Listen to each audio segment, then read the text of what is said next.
Hello, everybody. Welcome back to the DCMI podcast. My name is Raymond. This is Jacob. If you don't know what we do here, we read single issues of comic books and we rank them on four things: the story, artwork, characters, and if we want to keep reading it or not.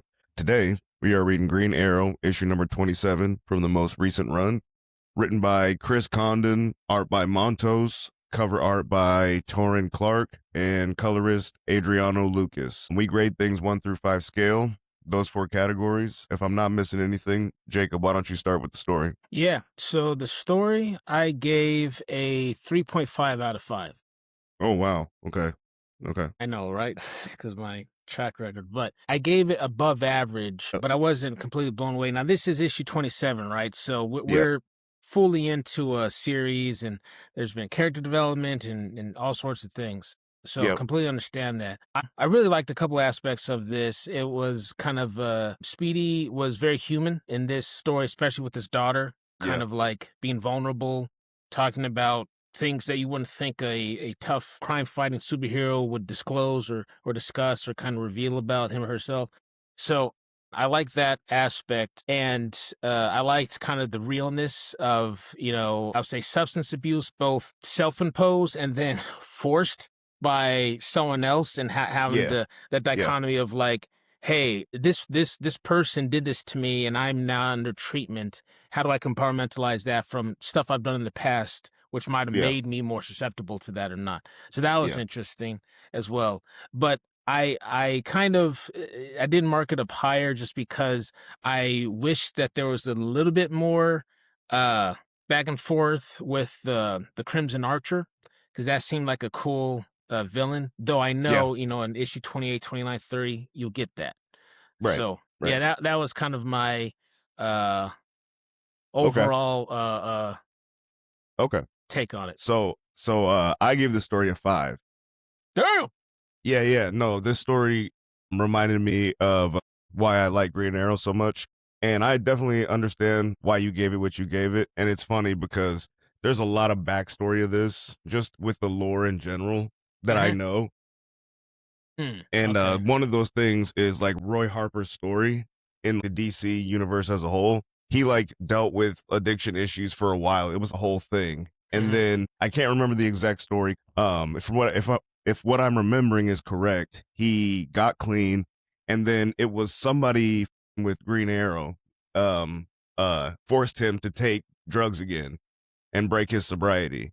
And so it was a whole thing. And then he got cloned. There was a bunch of stuff with Roy Harper, which is why he's so like fucked up right now. And I think that was a really, really cool detail to add, because he even said that, and this also goes into what I was thinking in the story, because it might be a little bit too easy or too on the nose, but Roy Harper saying when he was forced, like you mentioned, forced to take drugs, and the crimsonarcher was also saying the same thing. In my mind, I was wondering if these are not happening at the same time. If the crimsonarcher is actually Roy Harper, but they're telling the story from the past. You know what I mean? To where he is right now. That's what I was kind of making the connection of between Roy Harper and the crimsonarcher, because I kept going back and forth thinking to myself, man, I feel like this is not happening, simultaneously, like they're trying to make it seem like it is, like and that's just me completely guessing from what I gathered. Obviously, issue 28 and 29 are out, so I could be completely wrong on that. But that's what it felt like to me, mostly because of the backstory of Speedy. He definitely has like a dark path he kind of goes down. Yeah. Like what is it? Fight Club type of situation. And the story, the reason I'm saying it's good old fashioned is because, unlike Batman, sometimes when you're reading a Green Arrow comic book, it feels like the old school Batman, in the sense of he's not dealing with a lot of things that are outside of a human being's capabilities of handling. So for me, the sort of intensity kind of comes from the depth of which Roy Harper has gone down. And I'm sure interactions between Green Arrow and Roy Harper have been, because I think that this is all going to culminate in them two either having this conversation or, like I said, the crimsonarcher is going to be Roy Harper. So that's what I'm into the story about. And I love the contrast of the daughter in Roy's conversation, Lena. So her name's definitely Lian, not Lena. Sorry about that. If you hear me or Jacob say Lena, we mean Lian, while Green Arrow was searching for the Crimson Arrow. And the way that they told the story was very cool because, again, I wasn't sure if it was happening linearly or if this was kind of a flashback thing that they were doing. So I really like that. And then the preview issue of 28, when he ran into the police station and he was interacting with that police officer, that was a very cool thing to see. I was like, okay, wow, there's like one good cop in this city, so that's nice. So to that point, I'm going to talk about, I think it's the last like pages 17 to 20, I think it is. So there were several panels on the fight scene between crimsonarcher and Green Arrow. Yeah. And crimsonarcher was about to like shoot his drug arrow into a local drug dealer type of, street level, low level type of person. Yep. I liked that the fight, because Green Arrow was getting some licks in, and Crimson also got some hits.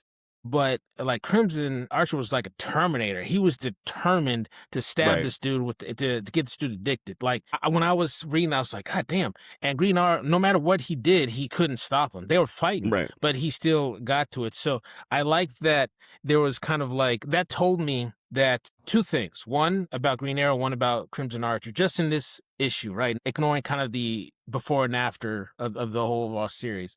One, crimsonarcher is kind of like mission driven. So he's not some like Joker type of villain that just does stuff. Just to do stuff. He has a mission and he's going to accomplish it. And then for Green Arrow, very empathetic. He probably, I'm going to stretch here, but he probably might have seen little remnants of Speedy in this random drug dealer guy. He doesn't know him. He doesn't even know his name, right? He knew the first guy, Phil, right? The second dude. And he was saying, no, like they had a relationship or a bond or something, trying to stop crimsonarcher from attacking him. Wait, so you're saying that the dude who got stabbed is Roy Harper? No. I'm saying he was that's what I'm saying. I'm stretching. He might have seen a remnant of it because the way he was trying to protect this guy. The guy who got stabbed. Yeah, I got you. It was like I was like, definitely. This is just a criminal, presumably. Yeah. But No, you're absolutely right.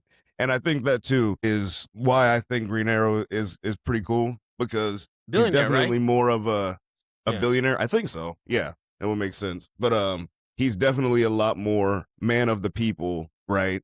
He actually will put himself out there for like the regular person and not just in a way that I need to get information out of this person. He's not like Batman where he has the capability to call a car, put him in the car and then take off, right? He's like, I could chase this dude or I could carry this man and run him to a police station. I mean, I think is underlooked when it comes to Green Arrow because the TV show, to be fair, is much darker and is not who Green Arrow is the live action in the comic books. Yeah, the live action show. Okay, yeah, because he was supposed to be an offshoot of Batman in that show, right? Where he was dark and but Green Arrow in the comic books is definitely way more lighthearted and empathetic of people. Like what you said when he felt like he saw Roy Harper in that criminal. I absolutely agree with you.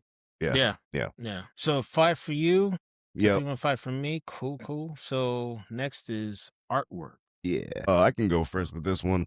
I gave the artwork a 4.5. Okay. There was a haziness that I really liked about this comic book. I'll put a bunch of pictures in here. It's very, I don't know if abstract is the right word, but there's a graininess to it that I really enjoy. And I don't find myself being overwhelmed by it. And I don't feel like they're trying to do too much, which I think is a good thing.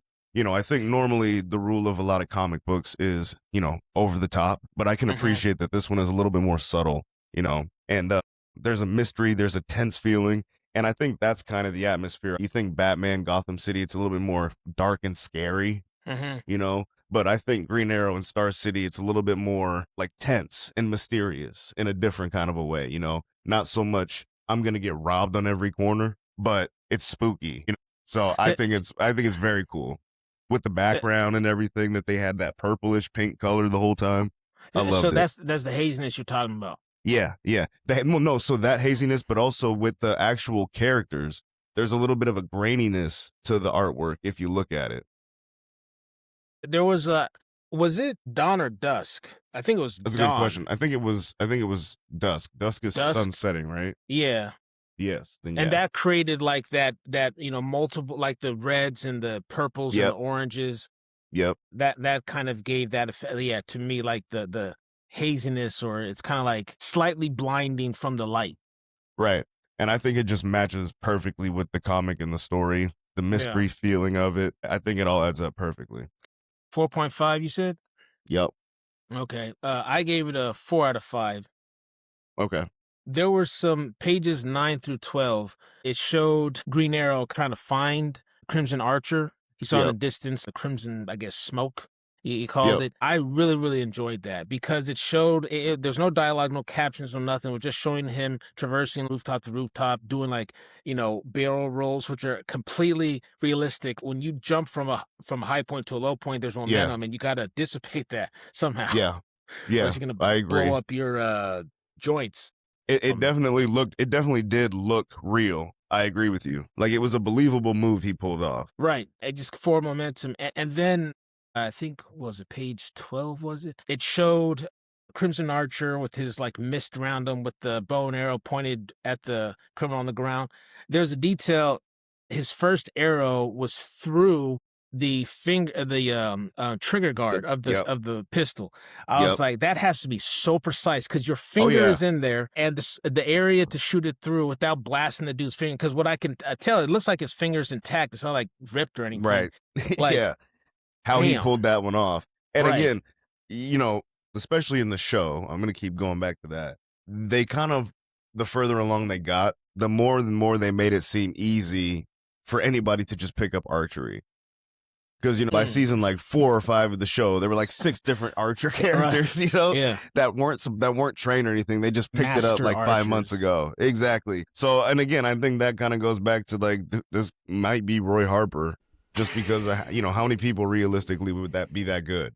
So, yeah. And plus now that you bring that up, the smoke effect, right, that came out of the cape of the Crimson Archer, you got to think, looks cool, right? Looks dope in comic books. Batman wished he had something like that. Right, great Batman idea. But in practice, how impractical is that? And you give up your position. Yeah, it doesn't make any sense. Superheroes, here I am. Stop me from committing this crime. And what happens when it runs out? Like, there's just everything. You're just doing a lot. It's dramatic. I get very dramatic from this guy, What happens if, like, one of them's defective and just goes off randomly? Exactly. Exactly. This is trail. And on that, too, I thought all the character designs were really cool. I mean, obviously, we didn't see... I forgot to mention... Lena, Roy's daughter, she is actually Cheshire hero. So the original Cheshire is her mom. Roy Harper and Cheshire are Lena's parents. And Lena becomes Cheshire, which I don't know if she's already been or she will be in this, soon in this series. Obviously, we're just reading this issue, but that's who she becomes, right? We didn't get to see her in the Cheshire costume, except for at the title page on the cover. It's the only time we get to see her in the Cheshire outfit. Right. Roy's design, I think, is solid. It's good. But I really like Green Arrow's design in this series. I think the hat on Green Arrow is not my favorite. I'd like the hood and cloak kind of cape, which is interesting for me. I don't see the cape a lot. The half cape, actually. But how do you feel about Crimson's outfit, like, overall? So I'll speak for myself. Because of the mist and stuff, I didn't get a full, like, clear shot. It was kind of his torso up. Yeah. But the mask was dope. I liked that a lot. Yeah. And then with the hood on it. So, like, Green Arrow is kind of, he has the Zorro mask and then he covers his nose down. Crimson Archer is kind of like the nose up. Yeah. Yeah. I'm genuinely, the couple of times I read this before we got on here, I look at it and I'm like, man, no, that design is cool. I like that design. And then I read it again. I'm like, I don't know how I feel about it. I go back and forth because, and the one of the biggest things is the cape, right? Sometimes I look at it and I like that it comes out in spikes like that, whatever you want to call it. Yeah, I see what you but mean. then sometimes I'm just like, I don't know. It reminds me sometimes of like a WWE wrestler. You know what I mean? Coming down the ramp. WrestleMania. Yeah, exactly. That's kind of what it reminds me of, especially with the smoke and everything. And then if you look at it, you might not be able to unsee it. Think about what I just said. And now look at his mask. Does it not look like he's just in a wrestling costume? You know, it does, but the very my gut, as soon as I saw it, it looked like a white version of Daredevil. Oh, okay. Because I see that. Right oh, around yeah, his, yeah. there's Yeah, that with the little eyes and everything too. the eyes, but also like Yeah. there's a small detail. It's not a right angle, right where his cheekbone. It's a little like cut, like an indent. Yeah. Yeah. No, that's a good comparison. When I saw, it, I was that's a like, good comparison. is that Daredevil? I got nothing but WWE when I saw it. Especially the what page is this? If you go to page 23, the on the right, the third panel down when he's when looking Green Arrow's bent down, backwards, and he's looking backwards. it looks like a AEW promo. Yes. You know, is that what it is? AEW. AEW. Right? That's the newer. That's the new one, right? Okay, yeah. I'm just making sure. All right. No, that's definitely like a wrestling-esque costume. But yeah, the cape with the spikes is definitely professional wrestling. Well, I'll say this. With the smoke coming up constantly. I will say this. All the panels where Speedy and his daughter were sitting on top of the effing hospital on the edge. Yeah, crazy. Chilling. I will say this. The way it was drawn with the light at the bottom, with their hair, I could like, in my mind, and ears, I could like hear and feel the wind. Yeah. And feel kind of the, I don't know what time of year this was, but I'm going to presume it was a little chilly because. Yeah. But I mean, he was wearing a hospital gown and just like airing it out. You know what I'm saying? I know. And he seemed comfortable. I know. But. You know, I guess if you're willing to sit on the edge like that, just have a conversation, you don't care. You know what I mean? Because damn the cold, I wouldn't be standing up on the edge like that. I wouldn't even get over there that close. They're just chilling like it's normal. Yeah, but I mean, again, for them, exactly, superhero. That's fine. We're used to sitting on these edges. We're used to like doing backflips. But I really like that artwork because, like I said, I could just envision myself hearing the whistling of the wind. Yeah. With their hair and their clothes, kind of. What page is this? Now that I'm thinking about it while you search. 14. Okay. All right. You say that and I'll go back. Yeah. 14. The bottom panel, it was a shot, like a mid shot of them talking to each other, him and his daughter.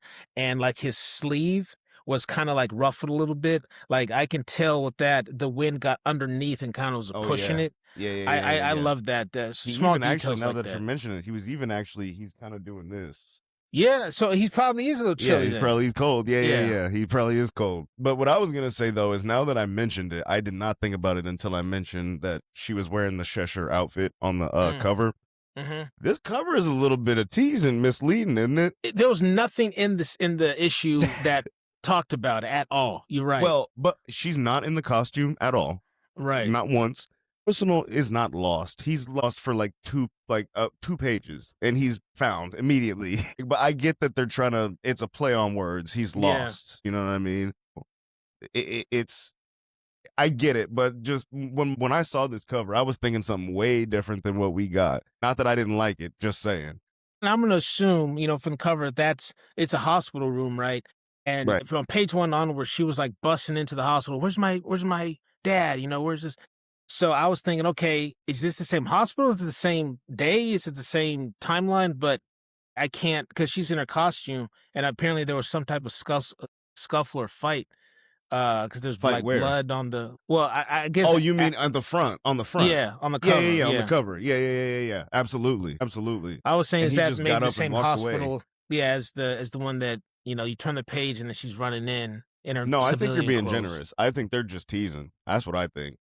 I think they're just misleading on this one. Yeah. And then Green Arrow, his face is shown, like from his nose down, so you see his blonde mustache. Yeah, and actually, I'm glad you mentioned that too. I was thinking about this. I think that this might be a younger Green Arrow, like they might be doing a young Green Arrow thing. Because the mask and the hood, especially the way that it is not normally how he is. And if you go to the cover art, you can kind of tell. But that mask and hood combo is usually the way that it is. So I'm thinking that this might be the story of a younger Green Arrow before he got to be, an older. And even his hair, you can kind of tell right on his forehead and face a little bit. He's not an older guy in this. Yeah. So I think it's very cool if that's the case. I would definitely be happy if I was reading this and it was a young Green Arrow story. There's also, if you see like in the upper left, there's Legacy 360. Yeah, There's a preview of issue 28, and that says Legacy 361. So there's an index of something tracking. it's pretty So cool. that, yeah, it could be speaking, like you said, to another either flashback or some other type of timeline. Passing of the torch to a new character, something like that. Yeah. But cool. Dope. All right. We got characters next. You want to go do characters? Yep. You go. I'm gonna give I'll give this one also a 3.5 out of 5. Okay. And again, above average. I really liked Roy Harper, the daughter, and she's kind of just having a heart-to-heart conversation with her dad. He mentioned Black Canary, Ina, just kind of in one little caption, but nothing else beyond that. I liked that there were several panels dedicated to Phil, the first drug dealer, him talking, being interrogated by Green Arrow, asking tying him up. Right. Yeah.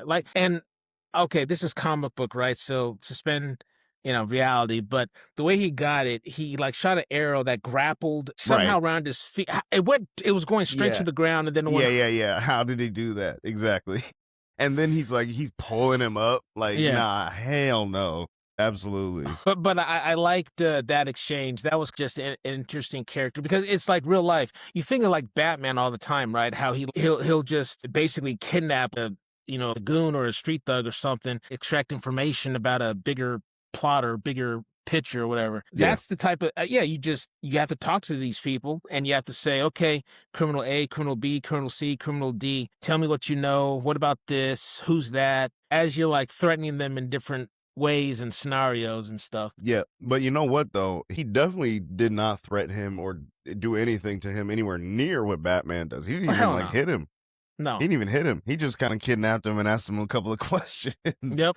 So, I mean, there's at least that. He's not, sending people to the hospital in the same amount as Batman is. And he knows, this dude's he got him in the middle of a drug deal, right? There was some other person, they were about to do an exchange. But he just let him go and said, okay, I got what I needed. You're not going out killing people. I think he said he has a daughter as well, right? Yep. Okay, so you have some part of you that's a family man and a loving person. Yep. Just chill and find another line of work. Yeah, exactly. That was it. Exactly. Okay. Wait, so you said you gave the characters, you say you 4.5? 3.5 out of 5. Oh, 3.5. That's what it was. Yeah. 3.5. So I gave the characters a 5 out of 5. Okay. And again, Roy Harper, in my opinion, is one of the most compelling stories in DC. I think other than Jason Todd's story. But Jason Todd, for me, is more of a overall story that also has to do with fans. Because I've never heard of another character where fans just killed him. There was 13-year-olds back in the 80s who called into DC saying, yo, I need you to kill Jason Todd right now. I hate this kid. Kill him right now. They gave these kids an option. Let him live or let him die. And these children killed him, right? So that's one story. But I think Roy Harper is one of the most tragically written characters, just kind of from the beginning. You know what I mean? There was no fan vote on making Roy Harper a drug addict, but his story is the most compelling. And I think that the way that they, at least so far, are telling the story between him, Green Arrow, and his daughter, I don't think it's disrespectful at conveying that message at all. I think it does a good job of showing, the guilt, right, that Roy Harper has, the struggles that he has, the sorrow that he has. You can tell that he feels guilty and you can tell that he's sad about everything that he's kind of been through, right? Even the relationship he has with Oliver is not the best. Yep. And I like that his daughter was caring. And she seemed like one of the bright spots, if not the only bright spot in his life right now. Because like I just said, even Oliver Queen doesn't seem to be, a person that he's happy to see all the time. Yeah, there's a little bit of, not a little, there's I would say a significant sense, at least I took away, of betrayal and kind of you left me at my lowest kind of a thing. Yeah. Yep. And his daughter is she's just a listening ear. She is moral support, no judgment. She's just listening to her dad. Exactly. Would be a good indicator of her being some kind of leader on a team. And on that note, I'm pretty sure that this character, and I didn't make this comparison at the time, but I'm making it now. I'm pretty sure this character is Artemis in the Young Justice show. I'll put a picture up. But the backstory for this character, other than her being the daughter of Roy Harper, is the exact same. But in the show, she's the daughter of Cheshire and I think it's Sportsmaster. Okay. So the character, this character and the character in the show have the same mom. So I'm wondering if DC took this character and remade it and mixed it up to be Artemis in the Young Justice show. Just thought I'd, so like throw that like out. this, That's what I thought. the same, but a different take on the same character.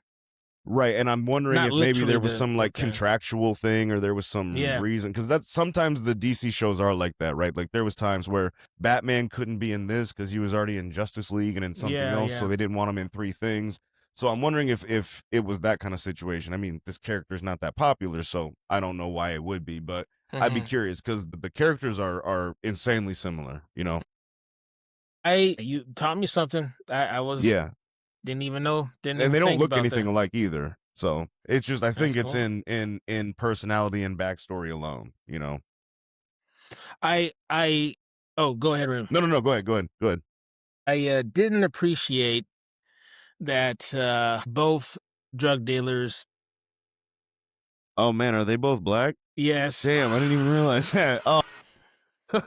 Oh, you're right. Come on, man. No, they made them both black. Oh, damn. One of them is he doesn't have a shirt on. The other one has his wife beater. Like, come yeah, man. Yeah, Phil. Yeah. Say Jamal and Aquarius or something. I might have to change my scores. What did I give the story? Hold up. You said I a gave 5. the story a 5. I might have to go down to a 2.2. And change the artwork to a 1. God. That's crazy. I didn't even. I wish you wouldn't have pointed. I honestly did not even notice that, man. Damn. That was one of the reasons why the characters I gave 3.5 was like, I liked the interaction with Phil. But could Phil have just like shit? Make him like anybody else. You know what I'm saying? Yeah. Well, because 2's crazy. I can give you 1 in the story. I'll give you 1 black drug dealer in the story. I don't know what you're talking about. You don't know what we're talking about. Frisbee. No. Guess how many people in this area subscribe to Crossbow Enthusiast? I don't know, 2,000. 1! But it's fine. The only 2 drug dealers in the story are 2 black. That's crazy. Nobody else in the story is black. No, that is crazy. No, you're absolutely right. Well, I guess maybe there was some type of compensation because the nurse in the beginning was black as well. Like you said, so Star City, I have no idea, but I'm going to assume that it's on par with like Gotham in terms of the size, right? I think it seems like it's a little bit smaller. A little smaller? Okay. But yeah, similar vibes. Yeah. It's a metropolis. It's large. Right. Skyscrapers. And out of probably millions of inhabitants occur. Right. The 2 drug dealers. Exactly. Exactly. Yeah. So. But there isn't really a lot, I don't think, to say with this issue specifically about Green Arrow. The most of the stuff we got was him chasing down the drug dealers, right? And I think the best thing that we can say about his character in this is that he didn't lay a hand on any of the drug dealers, right? And he actually tried to saving one of them. Nope. And I think I mentioned it before, but I think if you go to the preview of the next issue, I think one of the best representations of who Green Arrow is that interaction at the police station. Mm-hmm. I just think it shows, that he willing to get arrested just to save this one person who may or may not be able to give him any information. So yeah, I think it was a good little way to end it, even though it was the preview of the next issue. Yeah. Cool. So now the question is, would we continue reading? Yeah. What did I put? I bet you can't guess. Is it? I bet you can't guess. 5? That is correct. Okay. That is correct. I'm very interested in where Roy's story goes. I'm excited to see Lian become Cheshire if she's not already. I'm excited to see that. And I'm excited to see who the Crimson Arrow is and where that goes, because I want to know if I'm correct on if that's Roy Harper or not. So I gave this a 4.5 out of 5. Okay. Respectful. And it was for similar reasons that you gave. Like I said, I'm always cognizant of like the issue. 27, I know there's a lot of backstory and whatnot. Right. You gotta give it a little bit of that. Yeah. Just in this series, right? Like the most recent, because there was actual Green Arrow issue 27. If you just Google that, right? From they're from 10 years ago. Yeah, right. Yeah. Yep. So I know that there are arcs and that could be crossing paths or not, but one of the reasons why I gave this 4.5 is because I'm personally interested in seeing Green Arrow interact with the criminal underworld, so to speak. Yeah. Because this was like a preview, a little taste of how he just interacts. He doesn't use violence, at least not yet. Right. He like protects. He looks at a person as innocent and saying, "I need to protect them from another bigger power, Crimson-Archer." At least innocent from death. From like, death, you don't yeah. deserve to die. You know what I mean? Yeah, right. Which, look, the era we live in right now, there's a lot of people who say no to that type of thinking, and they're like, nah, kill them.